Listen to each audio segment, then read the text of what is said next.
Hi, and welcome to Stefan Livera Podcast, a show about Bitcoin and Austrian economics. Today, my guest is Alex B., and we're chatting about Bitcoin long-term security arguments, as well as an update on his thesis about Ethereum centralization with Lido. This show is brought to you by Swan Bitcoin, the easy way to buy Bitcoin and learn about Bitcoin.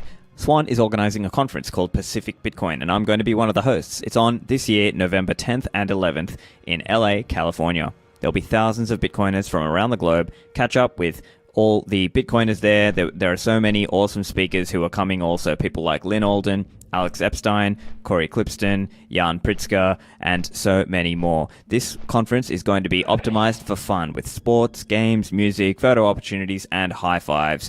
This will be the main event of an overall LA Bitcoin week. So make sure you turn up early because there'll be educational opportunities, meetups, co-working, and all sorts of things going on. So come and join us at Pacific Bitcoin. The website is pacificbitcoin.com and use the code Livera to get a discount on your tickets. Are you looking for an easy way to set up your Bitcoin, Lightning, or BTC Pay server node? Voltage.cloud can help you. Voltage has constructed the leading enterprise-grade Lightning solution for Bitcoin builders. So if you need to scale nodes instantly by the thousands, Voltage can help you. They can make it hassle-free for any organization to integrate or build on Lightning. Now, this could also apply to you if you want to be a merchant, or perhaps if you are a nomad and you need to run your node out in the cloud, Voltage can help you. You can do it really simply and easily. Just go to their website, it's voltage.cloud. Of course, you can pay with Bitcoin, and you will see just how easy and simple it is to set up a node really quickly. Now, that could be your Bitcoin node, your Lightning node, or BTC Pay server as a merchant node. So that website is voltage.cloud. The latest and greatest in Bitcoin hardware security is available. Go to coinkite.com. The Cold Card Mark IV is available for sale.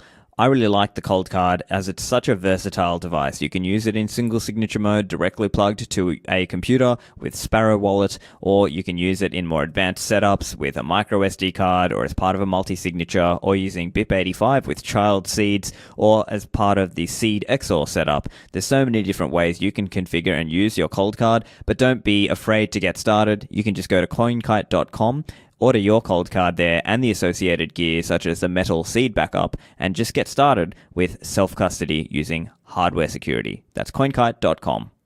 Alex, welcome back to the show. Hey, Stefan, it's good to be back here. How are you doing? Doing well. I think there's lots to chat about from Bitcoin arguments, as well as potentially a bit of an update on some of the earlier stuff we were chatting about last time you were on the show. I think it seems topical in, let's say, the last month or two. There's been some discussion about, let's call it, long-term security arguments for Bitcoin. So I think part of what I'm hearing is this argument of, there's kind of this fee-apocalypse argument. So maybe if you wanted to, I guess, just recapitulate in your own words, how do you view this long-term security argument in relation to Bitcoin? Absolutely. I think I actually made a bit of a case on it as well last time we spoke. And honestly, it seems natural of a bear market for these kinds of topics to come on. It's a little unnerving that a lot of the debate is coming from our side, unfortunately, especially from perhaps respected developers, not to name anyone, but generally speaking, the argument that I made in the earlier show, and I still stick with, is that there's a very, very important distinction between the monetary policy aspects of things and the distribution schedule of Bitcoin. And I like to think of it in a way where Satoshi never really designed Bitcoin to have a quote-unquote monetary policy. Obviously, he was trying to replicate something that's more akin to gold, and decided to go with a fixed supply. And I think the notion of a strict supply is this hugely important selling point in the entire history and narrative of Bitcoin. It is effectively the very first and most prominent and perhaps most important meme in sort of this cultural movement, really. The idea of the hard cap, 21 million. There's not a whole lot of things that you could put before that in terms of what people associate with Bitcoin when they think of Bitcoin. And when you open up the discussion, when you move the Overton window of argument into a different direction where people try to model a future economy at least 10 years from now. I have to say, I always sort of very much strongly disagree with people that say, hey, we'll only have till, what is it, 2040 to think about this problem. We're in a more practical matter, we're certainly a couple of decades at most away from actively relying on transaction fee for security of the network. But sorry, let's just recapitulate part of the argument, just so people understand. Like, if somebody's new and they're listening, I guess part of the argument here is, oh, look, this idea that today, right now, there's two components to the block reward. There's the block subsidy, and there's the block, as in the transaction fees. And so what we're talking about here is, over time, the block subsidy is coming down, and I guess the argument here is, will the transaction fees rise to replace that? And of course, there's different arguments back and forth about whether the transactions are coming up enough to make up for that. But that's kind of the high-level argument. Now, as you're rightly saying, people say, oh, that won't matter until 2140. But the other point to be said is that 99% of Bitcoins will be issued by around 2035. So as we stand today in August 2022, something like 91% of the total number of Bitcoins that will ever be mined has been mined. So I guess that's a little bit of background just for people who are trying to follow along. And so then if you could just spell out some of your thinking on those various arguments. Sure. I think a lot of the commotion around it is created by some of the activity, that we're seeing on other chains that are certainly actively generating a whole lot of fees for the miners or / validators on their alternative network. But I think it's just fundamentally a misunderstanding. And it's one that we've struggled with throughout Bitcoin's history of being realistic about the evolution of Bitcoin as a monetary phenomenon. The idea, that we struggled with during the 2016-27 block size debate, where there's a lot of focus on payments because people were seeing payments as this utility that Bitcoin provided. It comes from this idea, first and foremost, that strictly holding Bitcoin is not an utility in and of itself, because users are incentivized on other networks to leverage their capital in ways that they're not able to on Bitcoin. There's a lot of confusion that prevails and gives the sense that Bitcoin might not be serving the purpose that it should, and that the monetary incentive for miners to secure the network when the subsidy starts going down are, looking at the data that's available today in terms of what transaction fees are on the network, it certainly seems like a moonshot for that to be sustainable. Unfortunately, it really is not sustainable in that the data that we're looking at is, from my perspective, mostly noise.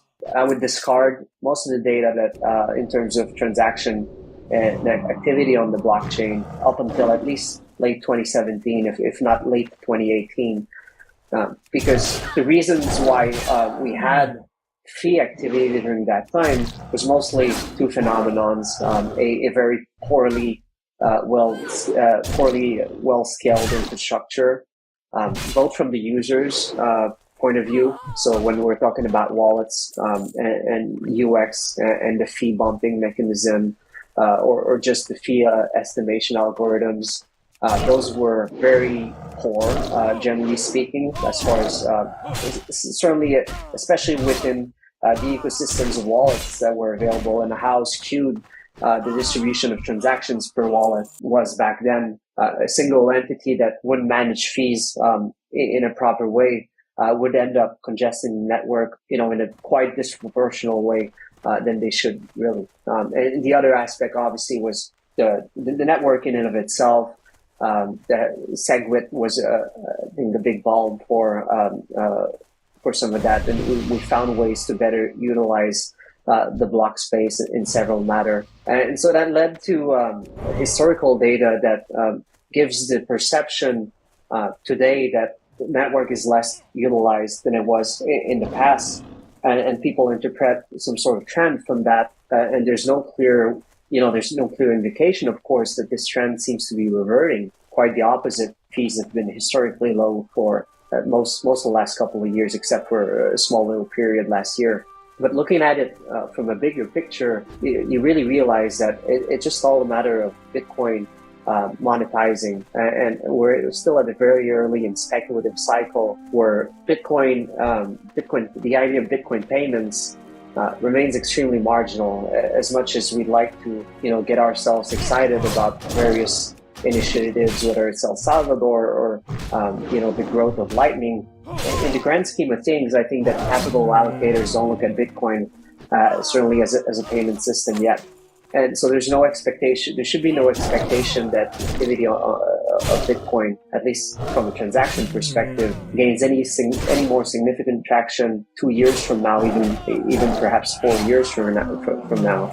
And I think that's a view that a lot of people tend to share, but they also, at the same time, get nervous seeing some of the activity on. It's all very much gaslighting to a certain extent, where people are made to believe that these are competitive networks. So people are made to believe that the gain of another is the loss of Bitcoin, where I think we should strongly reject that narrative and look at what these systems are for what they are, which is that most of them, admittedly, nowadays, 99% of them are not trying to do money. Aside from Ethereum, and where some of its proponents are certainly still advocating for this, you're looking at an ecosystem of distributed consensus software, basically, is what I like to think of it as sort of validators as a service that provide opportunities for permissionless development of markets and software infrastructure that incentivize certain use cases that are obviously, for very good reasons, not covered in Bitcoin. But these are the kind of activities that are already very prevalent in the fiat world. So there's a very good product market fit for these kinds of software offerings, applications, DeFi, whatever that is. In this current historical period, because it's not, it doesn't. You don't need to buy into a certain you don't really need to buy into a fundamental narrative like you need to really adopt Bitcoin. You just got to look at it as just another playground within the whole financial system, where capital allocators can gain an edge and can gain alpha and outperform, especially in this time of inflation and where everyone is trying to one up each other. Sure. And so there's a lot of different ideas in relation to how the fee market has happened, or let's call it the block space market if we're being precise. But there were things like in the 2016-17 era, there were people talking about spam on the chain to try to, as part of the argument for people to preference Bcash. And also, like you said, there were problems around fee estimation and the way people thought about using Bitcoin transactions. A lot of exchanges didn't have batching. A lot of them didn't have SegWit. And we saw a very noticeable pressure being taken off the block space load, let's say, when blockchain.info, one of the large on-chain transacting wallets, upgraded to SegWit. Additionally, we saw, I think it's fair to say, previous to a lot of the stablecoin volume that we see nowadays, there was a lot more people in earlier years who were using just Bitcoin natively to move between exchanges, and they were very high time preference. They were willing to pay a lot. And so that sort of had this effect of pushing up the average fee that people would pay. But I guess it's kind of funny in a sense, because there's almost cycles moving to this thing, because I recall, I think it was around 2016 or 17, Vitalik and co were making this argument that, look, see, Ethereum has low fees. Look how good we are. You look at you Bitcoin people, it's so expensive. It's not accessible. And now it's sort of like the shoe is on the other foot. And now, because back in those days, Bitcoin people were making the argument, look, see, it's just like a restaurant and it's a popular restaurant. Like, nobody says, look, it's too crowded, nobody goes there.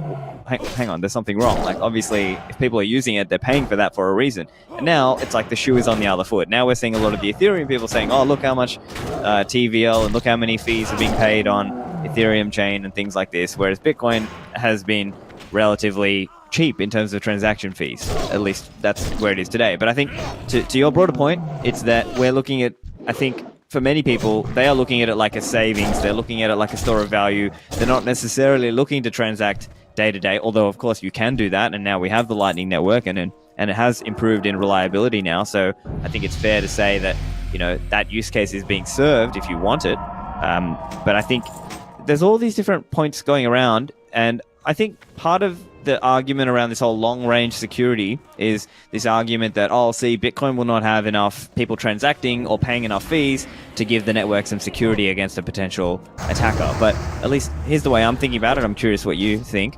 But the way I'm seeing it is there'll just be so many more people, even in 10 or 20 years' time, who are transacting on Bitcoin, and they may be doing a lot of channel open and channel close transactions or refilling transactions to fill their Lightning node, or they may be doing coin joins. If anything, it might be the other way around. It might be really hard to get your transaction into a block because there's so much competition.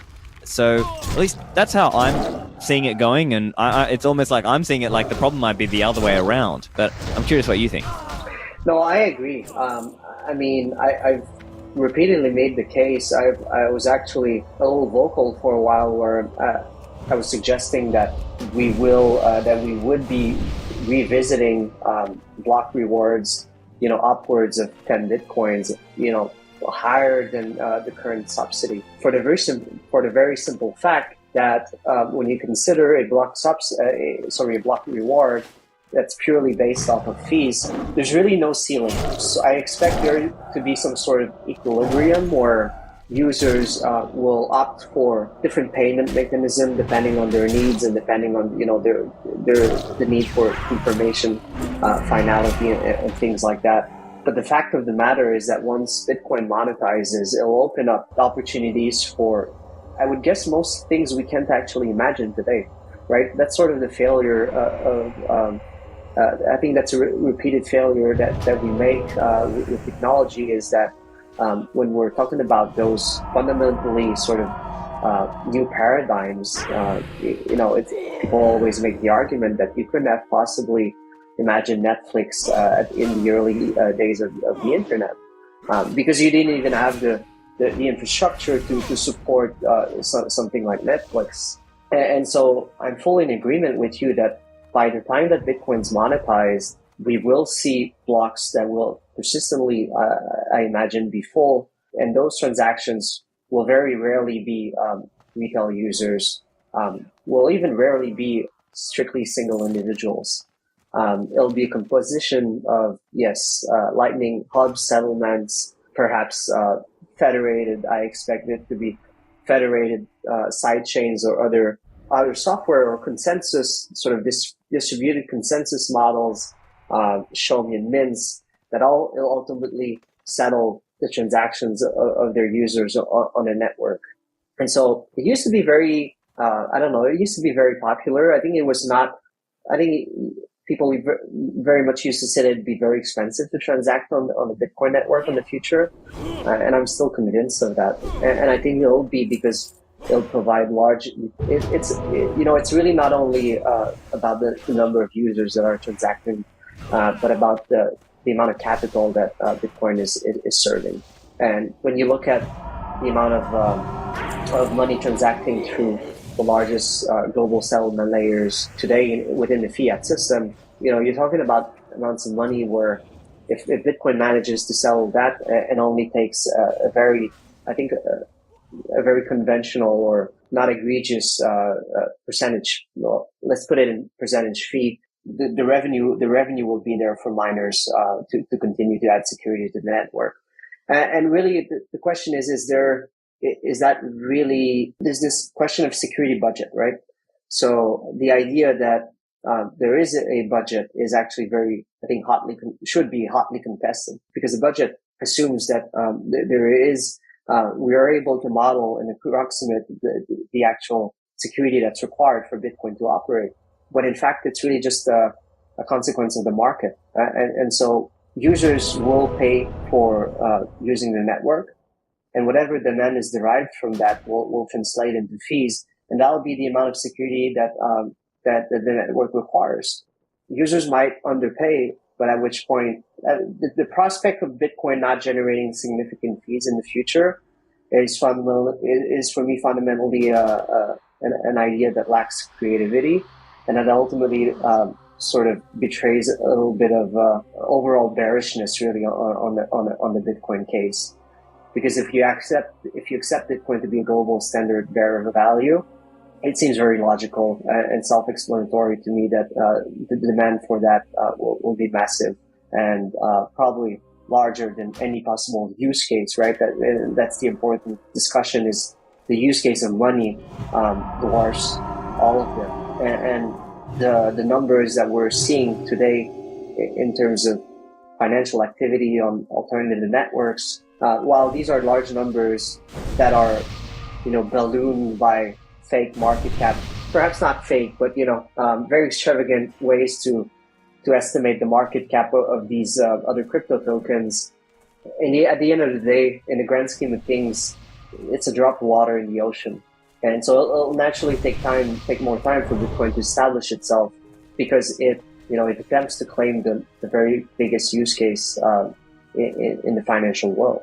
Yeah, and as you said, with security budget, that can be a misleading term, and arguably that was also created by essentially some shitcoiner who was trying to argue about, the security level. And I think it's also important to point out that even with Bitcoin's halvings, so long as Bitcoin doubles every 4 years, and of course it's not going to do that forever, but I'm saying at least in this initial period, then at least even on the subsidy point of view, in fiat terms, the so-called security budget, in quotation marks, remains the same. But as you said, I think it's important to actually disaggregate that down into its components, because really what are we talking about here? What we're talking about here is, are you as a miner profitable?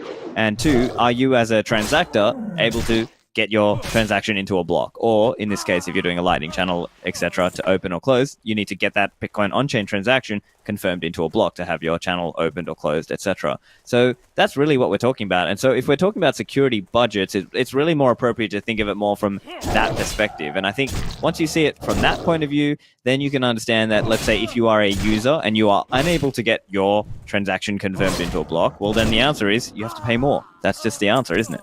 No, absolutely. And I, from my perspective, the fallacy of the argument also, and one of the reasons why I think it's a massive waste of time, is that there really is no alternative. The reason why this debate is being brought up, of course, one of the main reasons why it makes a lot of noise is that certain parties and certain interests are trying to prop up, POS, proof of stake, as an alternative for a future security model. And we can go into details later on into why that's very, very unlikely to be the case. But the other alternative, that we brought up, or we actually perhaps didn't mention explicitly, but one of the reasons why we're talking about that today is this idea that's been propped up of tail emission. The general idea being that as long as the supply is fixed, the argument goes that the nature of Bitcoin remains the same. So it wouldn't matter so much whether we have a fixed supply or a fixed inflation rate. As long as the model, the argument is, as long as the economic model persists and doesn't change, then that's good enough. There's so many reasons why that doesn't hold from my point of view.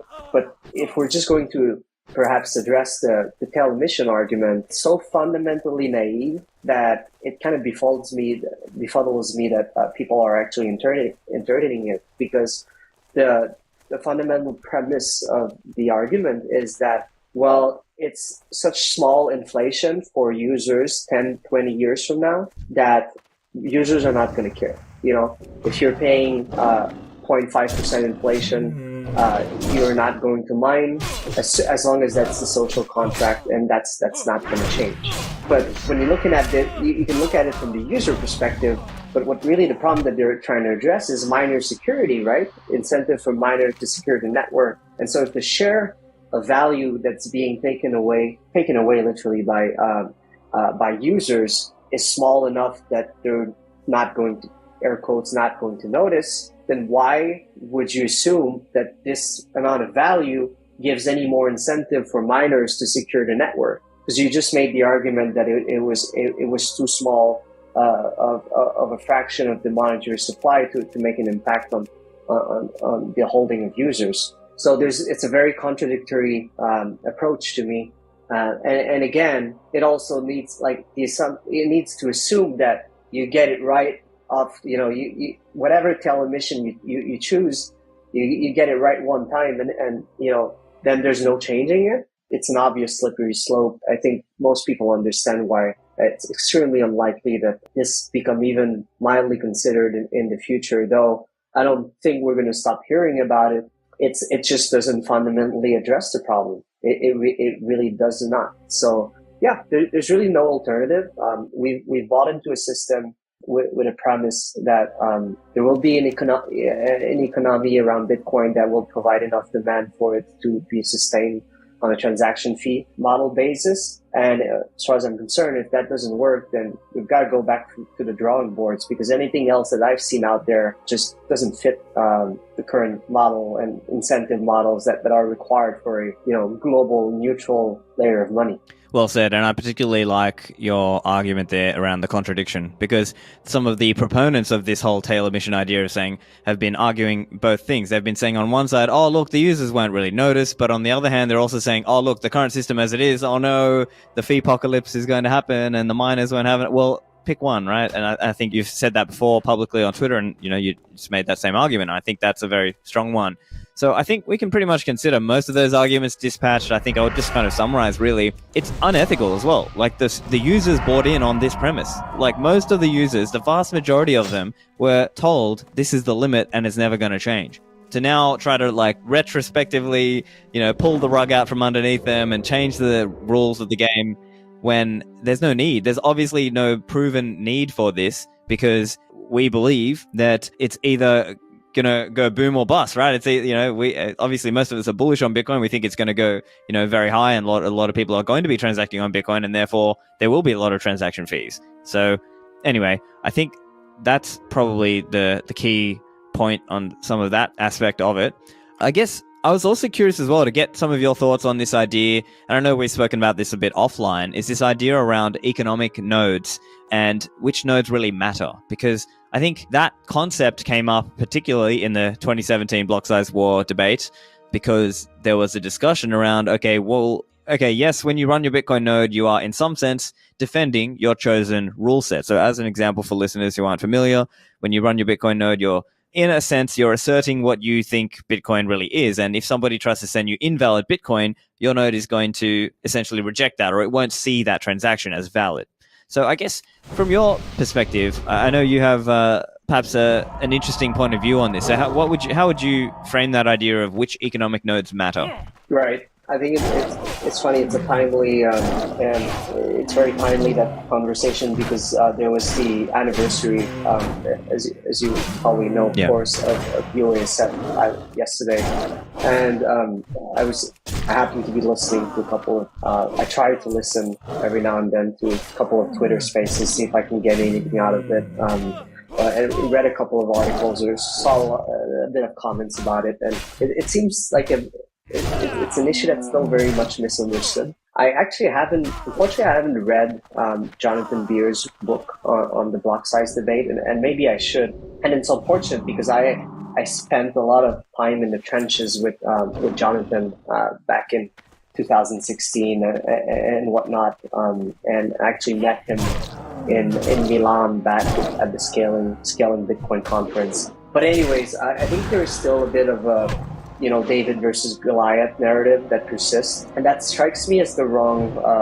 conclusion. I think it very much felt like that to a lot of people that were involved. But at the end of the day, what made us prevail in UASF was that we did, in fact, have the lion's shares of Bitcoin's economy behind us, in an explicit or implicit way, regardless of, there's like the way the story is told is the plebs running their nodes versus the big corporations. But to your point of economic nodes, there were plebs behind those nodes that controlled a significant portion of the Bitcoin monetary supply. And at the end of the day, but also of the purchasing power, not the purchasing power, but the demand, the current demand for Bitcoin in terms of capital that's yet to be allocated.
These are the people that made the difference.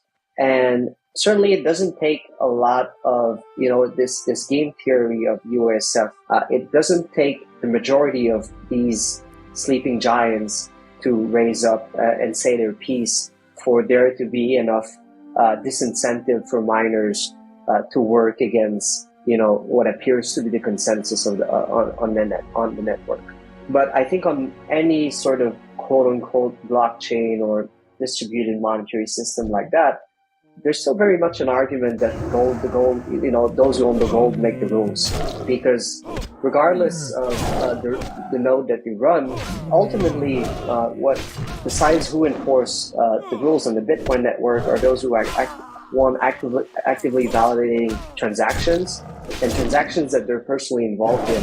And your influence on the network scales up according to the amount of capital that you validate through your node in a way that's personally involved and in a way that's sovereign. And so running a node as an act of defense against the network without being financially motivated, and the financial motivation scales really around the amount of capital that you've got tied to this network. It's a cool story. It's a cool bedtime story to tell to people, but it gives people the wrong idea about what enforces consensus rules.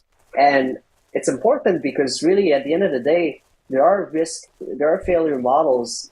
There are risk models where if enough capital is captured within a single network, it could cause a fork that betrays, the original thesis to be victorious, to essentially squash the fundamentals, the fundamentalists that are trying to protect, the original chain. And I think you'll see that down the line with other blockchain. I think that's something that's likely to happen, where even if not a fork, the amount of influence that certain interests might have on the capital infrastructure of the network gives them disproportional influence over some of the decision making with regards to protocol design.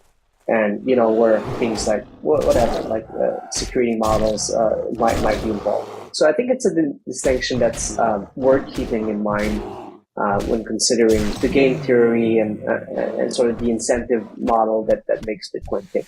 Right. And so I guess just to summarize and paraphrase a little bit, just for beginner listeners, I think part of the point is when people are new, sometimes they get a perception that, if I just run this Bitcoin node, that's kind of defending the network in some way. Well, not really. It's more like if you are using that node in a meaningful way. And the best way usually is in this case, if you are receiving Bitcoin into your, onto your wallet that's validated by this Bitcoin node, and you are ideally rejecting invalid coins. So, my node is rejecting Bcash, or it doesn't see those Bcash transactions as valid. And so in that sense, and if you are an economic actor in the network who is receiving a lot of coins and validating through your node, then in that sense, that's when you are helping enforce the consensus and enforce the validation in the network. So would you say that's kind of like a fair summary of what you're saying, or how would you modify that? No, I think that's a fair summary, and I think one of the tangent to that point that I like to make, this distinction is very important also because there's a strong tendency to underestimate the power over consensus that a user who holds a lot of Bitcoin but doesn't necessarily validate their own transaction. There are scenarios where you actually, if we take, for example, the block size debate, where certainly Bitcoin, blockchain.info, were processing like a third of the actual transactions on the network at the time. But the important thing to understand is they were doing it by proxy. And at the end of the day, an actor that's not necessarily always validating his own transaction with a node still has the opportunity to do so if there's a call for it, if there's a need for it. And obviously that involves education and people understanding the importance of sovereignty and things like that. But it's important to point out that I guess ultimately there is a strong argument to be made that those people who own large quantities of Bitcoin can still influence consensus in different ways that are not direct, even without running their own node, because they have a financial stake in the network. They can make financial decisions on the market, and that has a huge influence on, we saw people make the argument that some of the trading activity with Bitcoin Cash futures and associated forks during 2017, 2018 a lot of people made the argument that this is what scared off the miners. People saw that there was no actual demand, and it's a bit of a dangerous argument to make, and it's one of the reasons why people weren't especially all that keen with those kinds of games, if you will, because it's very easily manipulated. I think Bitcoin was actually very, very fortunate that it found itself in a time where it was still small enough, and the liquidity and the whole financial degenerate infrastructure around Bitcoin wasn't as large as it was. Because if it would have happened during this last cycle, I think there would have been a lot more incentive for people to try and manipulate opinions via those future markets. And unfortunately, they're able to do it whether they own Bitcoin or not, perhaps via paper Bitcoin or things like that. But I'm not making a point that running a node is I think it's optional, certainly. But I'm not also making the point that people shouldn't be running their own nodes. I think if they want to, as an educational exercise, they absolutely should. I think every Bitcoin user should get the experience to run their node within, their evolution through Bitcoin. But certainly, it's not a prerequisite. It doesn't make you more of a Bitcoiner if you're running a node than necessarily somebody else. I personally don't actively run a node, and I haven't for the last couple of years. One of the main reasons is really that I really have no source of revenue or income that doesn't come from a party that I trust. And I do trust, people that I do business with to a certain extent. And I have plenty of recourse if there's no opportunity for these party to double spend me, for example. And I have recourse if I don't receive the funds. So it's not absolutely necessary. There's no true Scotsman when it comes to Bitcoin. Running a node is an individual choice, and I think overall my point is it perhaps is overstated sometimes in terms of what effect it has on the consensus of the network. Back to the show in a moment. Are you involved in Bitcoin mining? Make sure you check out Brains.com. Brains OS Plus is their firmware that allows you to use the auto-tuning feature. This can increase the hash rate on your Bitcoin ASIC machines. You can improve your efficiency by as much as 25%, and you can mine on any pool or get 0% pool fees on Slush Pool. Now, they've got a range of supported models. Go to the website and you can check the latest. But so far, they have S19, S19 Pro, S19J, S19J Pro, and some of the other S17 models. They've also got WatsMiner M20S and other Antminer X19 models in the pipeline. So go to the website at braiins.com and you can check out Brains OS Plus firmware for your Bitcoin mining ASIC. Mempool.space is the Bitcoin Explorer built by Bitcoiners for Bitcoiners. It features real-time transaction tracking and mempool visualization so you can quickly get the information you need about your Bitcoin transactions. It is available over Tor and also completely open source, so you can run it on your own. You can run your own Mempool Explorer at home on a Raspberry Pi or otherwise with just one click.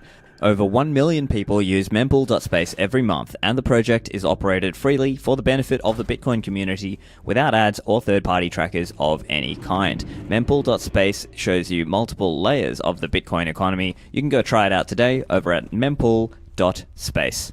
With all the hacks that we see going on both in the Bitcoin world and in the so-called crypto world, you need to take your self-custody seriously, and Unchained Capital can help you with this. They take removing single points of failure seriously, and so you can create a 2 of 3 multi-signature setup with the Unchained Vault, meaning you create a setup where there are 3 keys and you hold 2 of them in different locations. They can help you with the setup and make this easy for you. They've got a concierge onboarding program, so they will ship you the hardware, they'll do a call with you and teach you how to withdraw from the exchange into keys that you control. So that website is unchained.com/concierge. Use the code Livera to get a discount on your concierge onboarding program.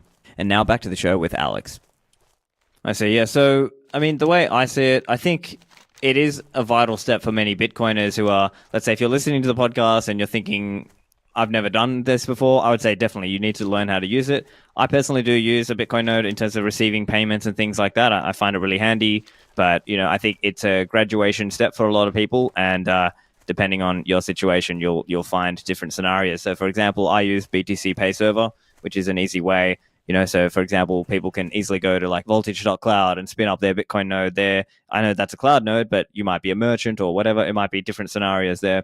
But to your broader point, I think it was true to say that the futures markets on the fork coins, so I know Bitfinex, for example, had, they called it B1X and B2X around the SegWit 2X debacle, which came later in the year in 2017. And off the top of my head, I think that it was something like 0.15 for the SegWit 2X coin, and it was something like 0.85 for the SegWit, normal, just Bitcoin, SegWit 1X coin or B1X coin. And so that arguably helped the market figure out. But like you said, it's possible also that there's paper Bitcoin. But that said, you would have to see that across all the different exchanges too. So, it's kind of interesting to see if something were to happen like that today, how would it shake out? Well, who knows? But anyway, I also wanted to get your thoughts in terms of updates on some of the Ethereum centralization, Lido, staking derivatives.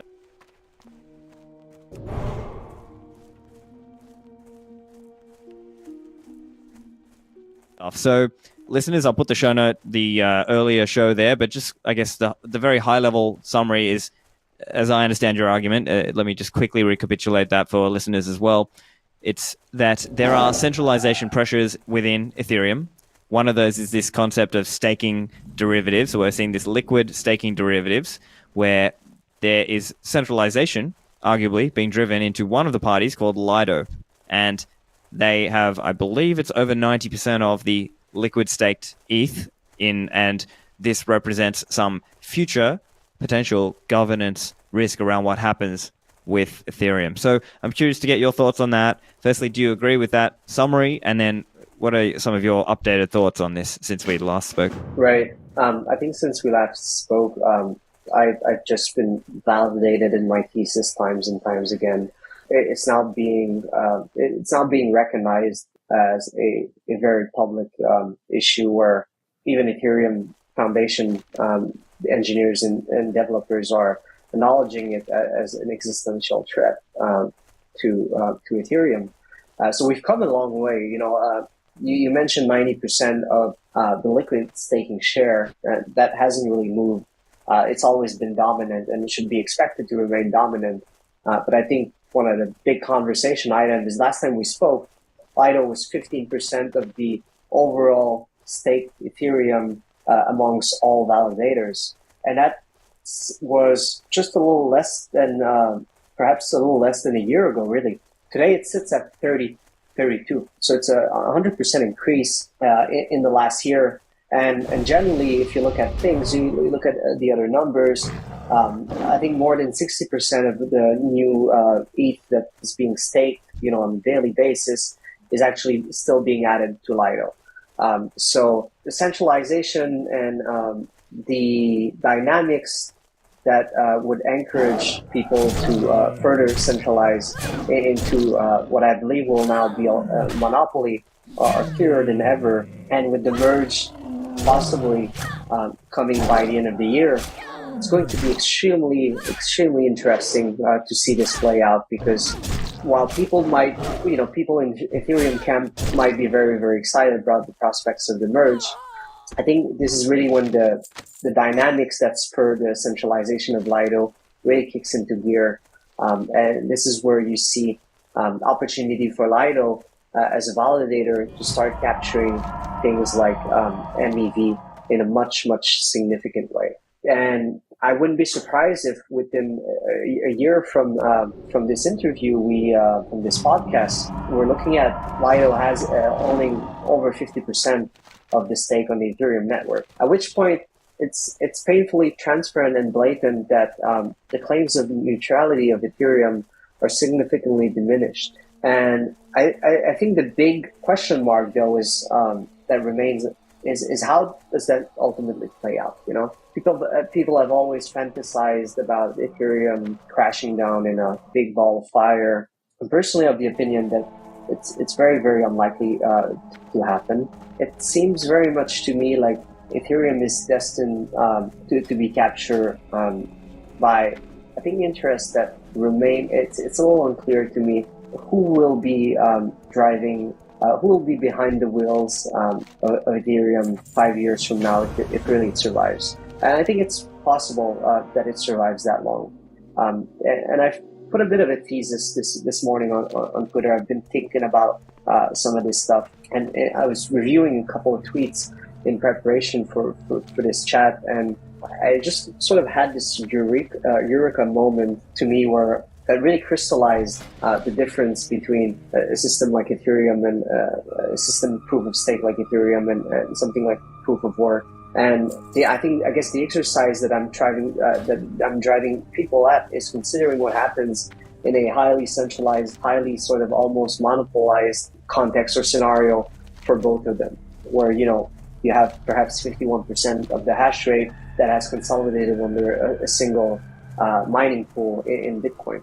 What happens then? Well, what we think happens then is that really in the best case scenario, nothing happens, because the underlying incentive thesis was there from day one from Satoshi is that even if people manage to obtain that amount of hash rate, such a significant amount of hash rate, the incentives are people to continue to work within the rules of the system because it is profitable for them to do so. Correct?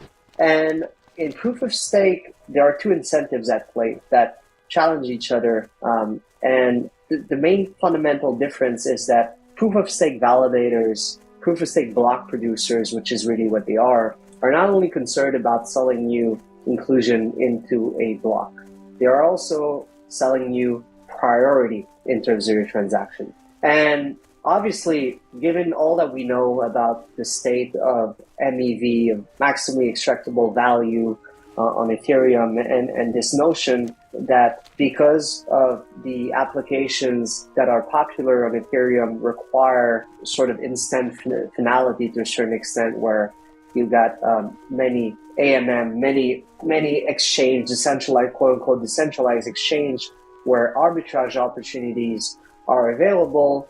And if a certain actor recognizes that opportunity before another and manages to get their transaction that captures this inefficiency in the market before another, then they can extract the associated value of that.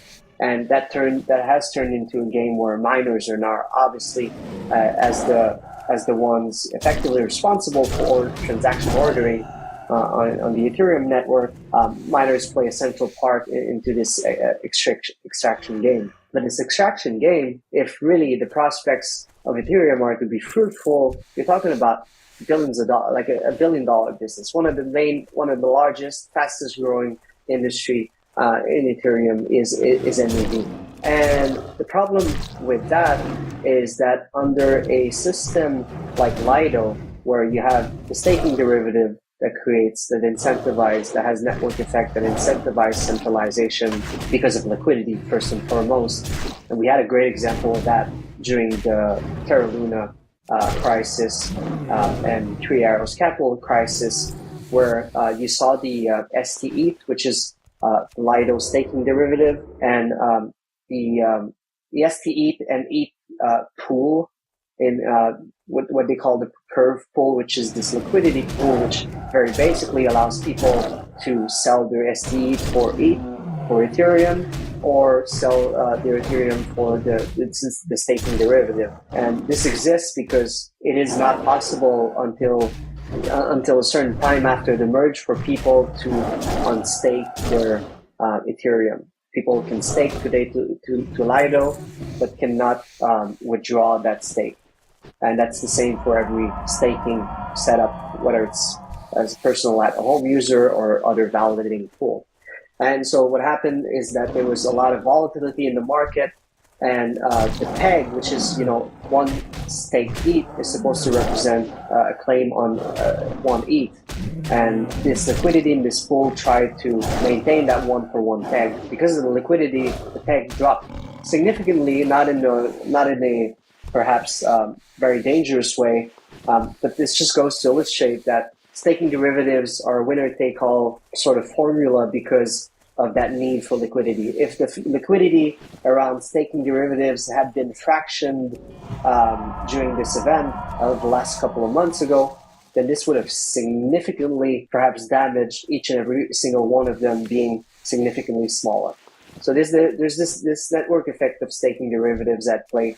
And then there's the network effect of MEV, wherein whoever controls a large portion of the stake on the network has the opportunity to capture more MEV purely because of effectively the concept of variance, right? It's the concept of variance that we know exists also within Bitcoin is one of the reasons why people get into a group together in pool is because otherwise, as a single miner, perhaps almost regardless of your hashing power, there's an effect at play where unless you've got significant amount of hashing power, you're more likely to be less lucky. And so there's this concept of luck in the ability to produce luck, that obviously the larger you scale up and the bigger you are, the more likely you are to get lucky, and the more likely you are to get the opportunity to create more blocks in a perhaps disproportional way to your stake / hashing power. The disproportional aspect is even more important in MEV, where MEV fluctuates and is not necessarily a smooth distribution. Yeah. So the opportunity to capture a block of MEV that has much larger value than the next block or the 110 blocks behind, then it leads to large stakers and entities like Lido in the future to be able to consolidate the capital that's pooled into their infrastructure, because they're able through this MEV to offer larger staking rewards to their users, and also use that capital to bolster their own investment into capture of MEV. Capture of MEV is effectively the digital equivalent of mining specialization. It is a little bit the idea that perhaps in the analog way is that if you take a Bitmain, for example, that would have such an outsized share of the market that they would be able to get so much capital that they'd be reinvesting into their chips and be able to gain such an outsized advantage because they are able to use that proprietary chip that's more efficient. Unfortunately, because Bitcoin and proof of work is sort of bound by the laws of physics, there's really only there's diminishing returns in terms of specialization. Of course, you could get more efficient chips. Your operational process can be more efficient and more cost effective, but the margins are extremely tight. In MEV, the margin are as big as the market is, and so once you're able to capture more of that activity than any other player, you consolidate in a very, very, very, very dangerous way for the network. So ultimately, you are likely to create a monopoly. It's very likely that the natural state of proof of stake is a natural monopoly that is driven by the staking derivatives and that is driven by this market of MEV. And by creating a natural monopoly, you enable rent seeking and you enable the block producer to create a market for transaction priority that is completely separate from their responsibility to include you into blocks, right?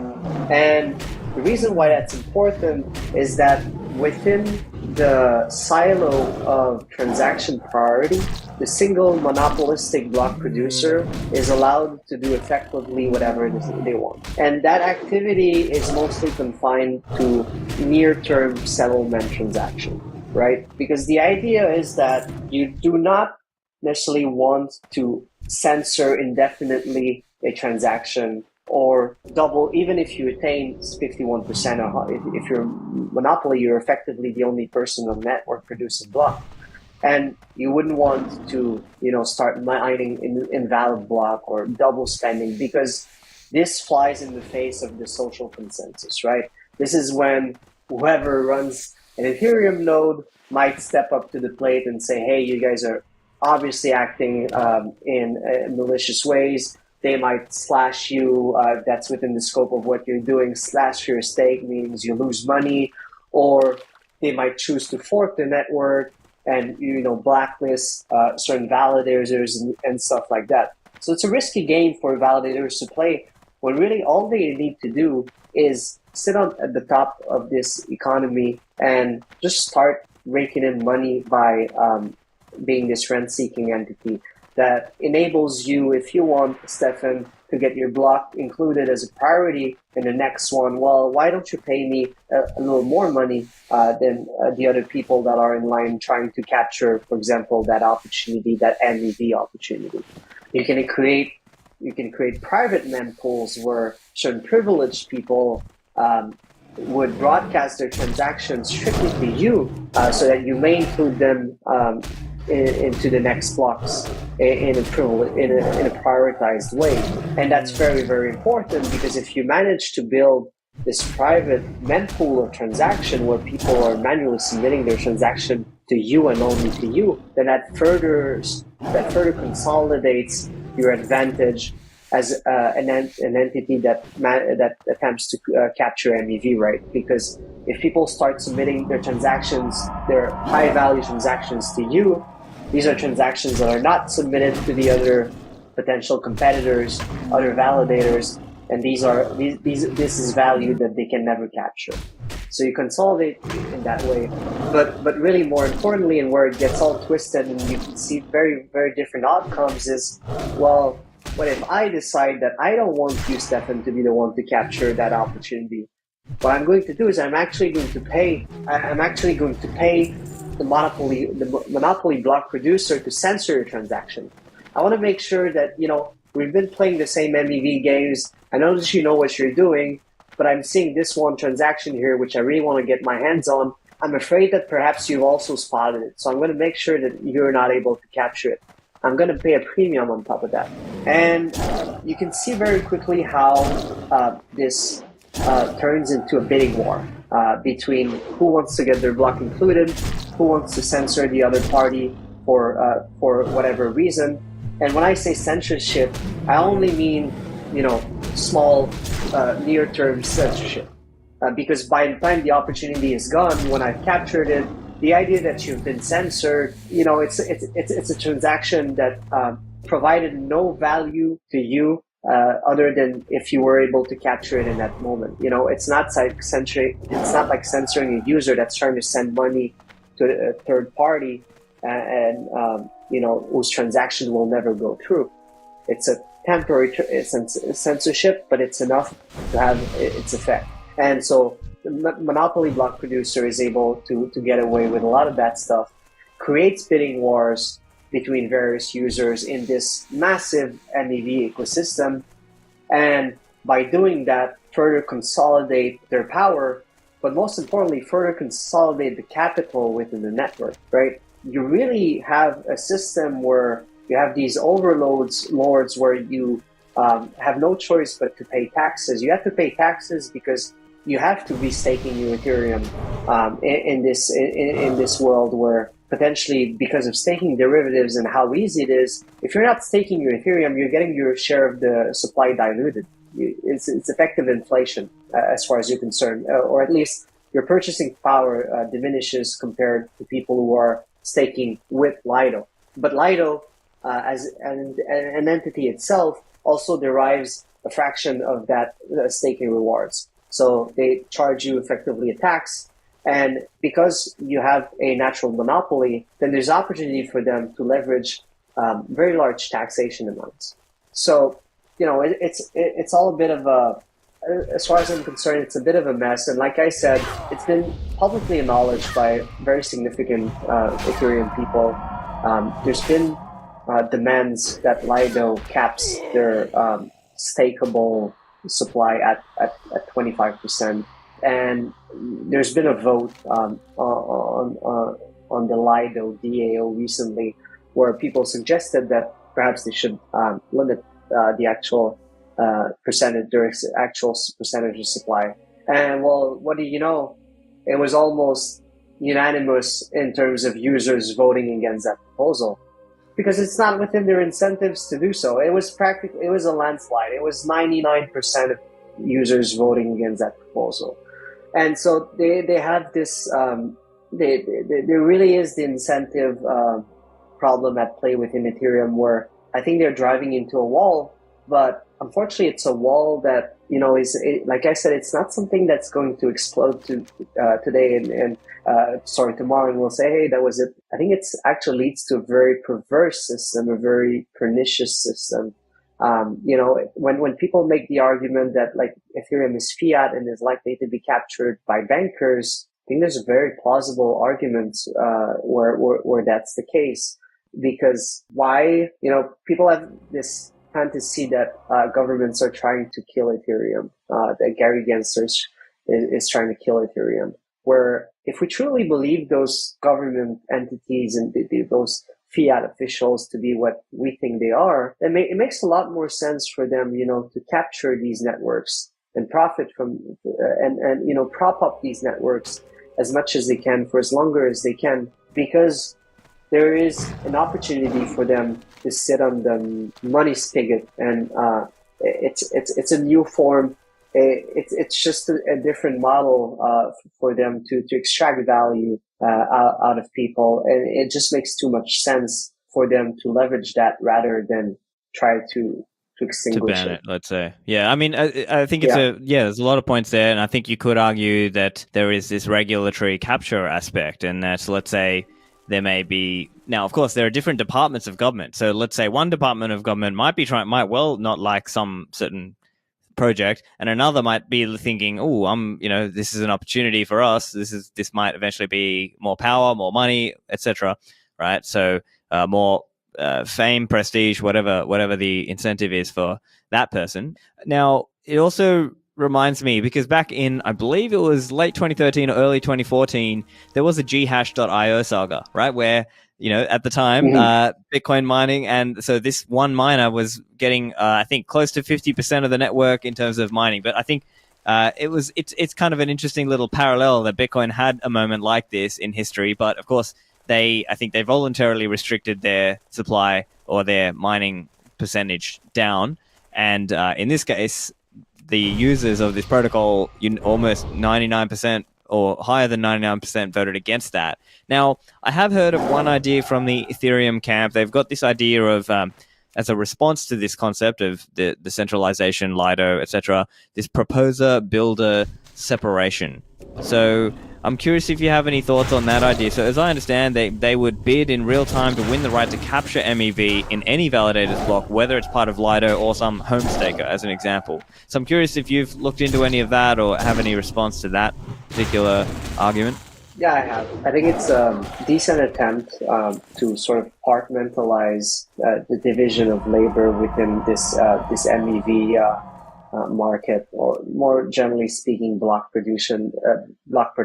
But certainly, one of the driving motive behind that is the existence of MEV, and it seems to me like, although there might be good intent behind it from some of the people working on that, it all seems to me like a masquerade, because there is no, because of the monopolistic incentive for staking and staking derivatives. It makes a lot more sense for a dominant staking entity or dominant set of validators like Lido to vertically integrate across proposer, builder, relayers, searchers. And those are all terms, those are all different entities, or ideally from their perspective, those are different entities where they are hoping to create a market that will create competition amongst the people involved. The actors involved into the MEV business, which hopefully, will distribute it enough to avoid centralization.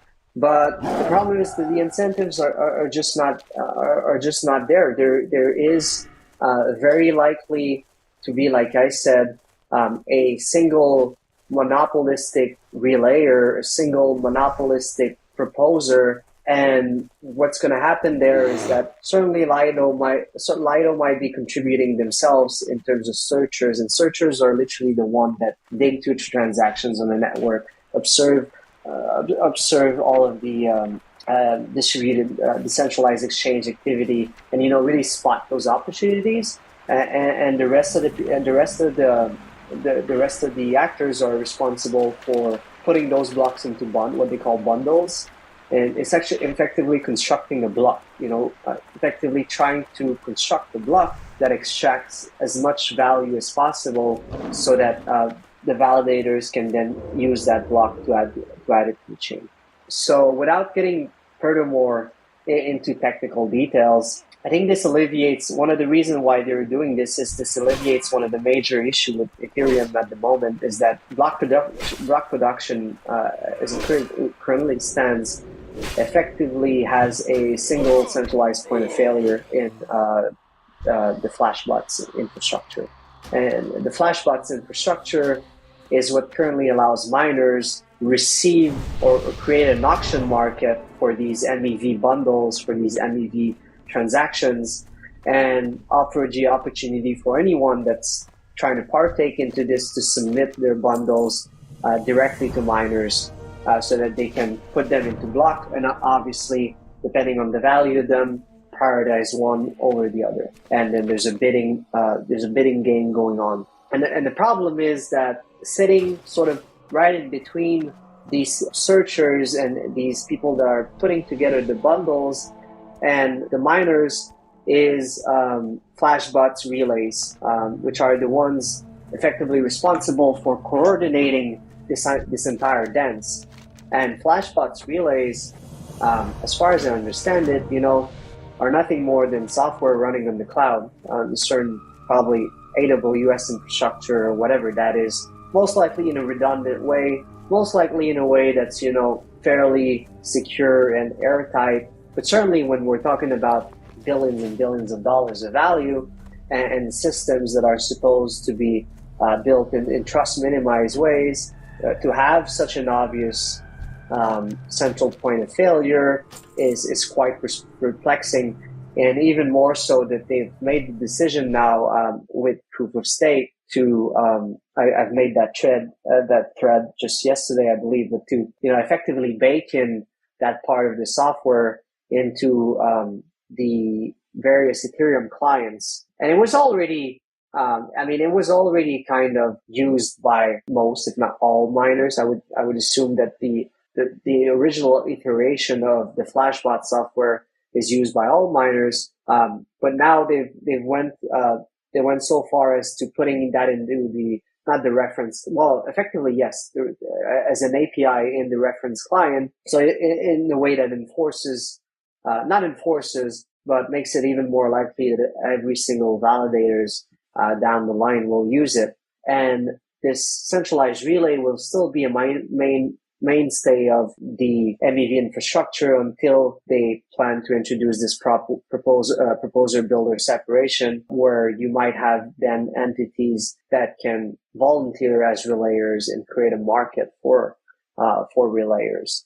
But it's unclear to me how that's going to play out. I think generally speaking, I see it playing out two ways. People are going to get very more vocal about it, or I think there's this sort of, I've been rereading Atlas Shrugged, Ayn Rand's book, and it feels to me like in the Ethereum world, development world and ecosystem, there's a bit of a who is John Galt, sort of dynamic playing out, where people are like, why bother? We'll just figure it out, why, people are actually, not dejected, but, there's a bit of an apathy in terms of the conditions of the network and the trends that we're seeing. I was listening to a podcast a couple of months ago where it was a couple of guys from the Ethereum Foundation and the very notable and popular Hasu, where they were openly entertaining cartelization on Ethereum, and almost, sort of like war is slavery and slavery is peace, and sort of like trying to make arguments for why this would not be such a bad state of things. So I think it's going to be perhaps an upcoming battle where more fundamentalists are going, who are perhaps more aligned with decentralization, start to raise their voice, and then it'll be an interesting argument. But there's so much, there really is so much dead weight. There's so much, people have invested so much into that venture that there comes to a point where it's sunk cost fallacy where they'll just play along with whatever happens because the admission of failure has become very, very, very, very, very costly. And so you'll have this internal dynamic, and then obviously you'll have the competitors that I think we've seen come up in this last cycle and are probably likely to try to snatch network effect away from Ethereum. So I'm interested to see it play out. But unfortunately for the very vocal maxis and anti-blockchain crypto scams on Twitter, I have to say you'll have to continue to be very vigilant because these things are unlikely to go away. And and I think to your point as well about the competition that Ethereum will be facing, there may be other more openly centralized solutions that just are cheaper, and maybe people will just use those. I mean, of course, it depends where the gambling, where the leverage is. Not that I have an issue with gambling per se. I just think there's this perception that, oh, look how much TVL, look how many transactions. I think they're not really comparing the same thing, as I think we've spoken about, right? Like Bitcoin is seen differently, rightly so. So I think that's probably how I think the key part to understand is that we're looking at this fundamental new money, this new thing with certain assurances that really nothing else gives us.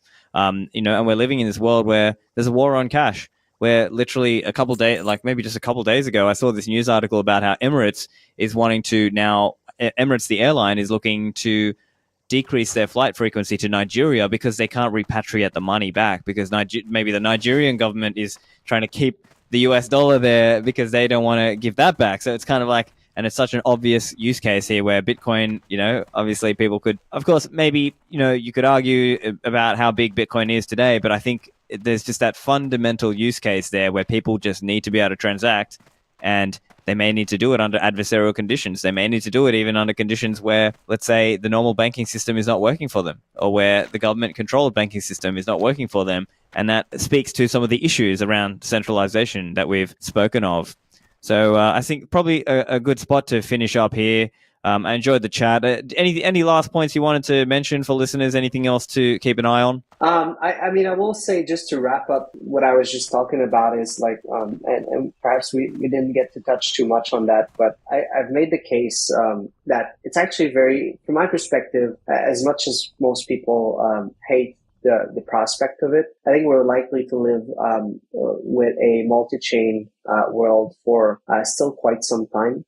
And with that in mind, I would encourage people to keep an open mind in terms of I'm not trying to turn into a Yudi or Eric here, but there are use cases that can be served by building distributed consensus technology, whether that's via blockchain or via like we said, Chaumian bank of a federation. There are opportunities for Bitcoin to be perhaps leveraged down the line in ways that might make you uncomfortable, but that are just a consequence of market and this permissionless aspect of it. And so I think it's very unlikely that the current actors of this blockchain, the current main proponent of this multi-chain world, exist 5 to 10 years from now. Most of them will likely be extinct because they are fundamentally based on flawed economic premises, flawed technological premises. But I have personally the feeling that we will be exploring that in certain respect in Bitcoin, in the Bitcoin ecosystem more and more.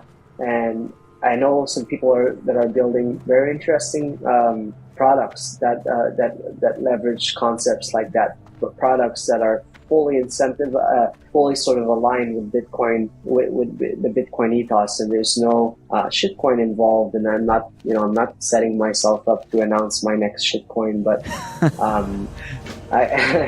although it might sound like that now that I'm listening to myself chat. But yeah, I just encourage people to keep an open mind. There's going to be, again, stay vigilant, of course, because we haven't seen our last cycle of scams and shit tokens and new narratives. But the Bitcoin technological ecosystem should be encouraged to learn from whatever actual applicable technology is being developed in other spheres and see how they can leverage that to their benefit. Things like Fedimint, it's not a one size fits all approach. A lot of people aren't going to give up on on-chain transaction, self-validation, and things like that. But I think it's there's a little bit of a hubris to the idea that our conception of Bitcoin today is what should be the conception and the approach and the use case of Bitcoin tomorrow for the billions of people that are going to follow.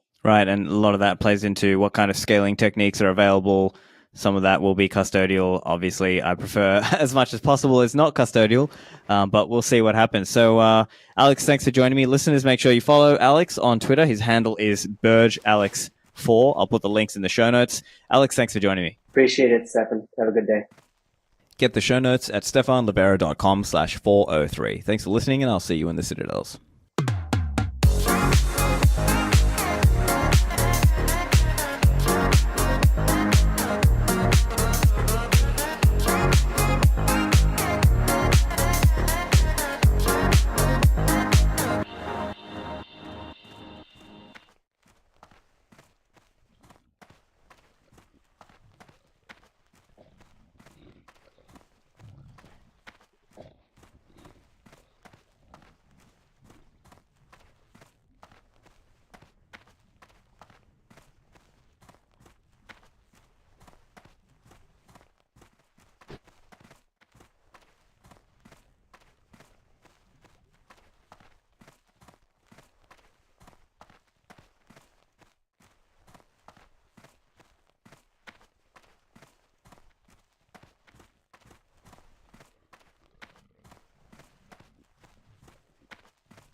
Huh?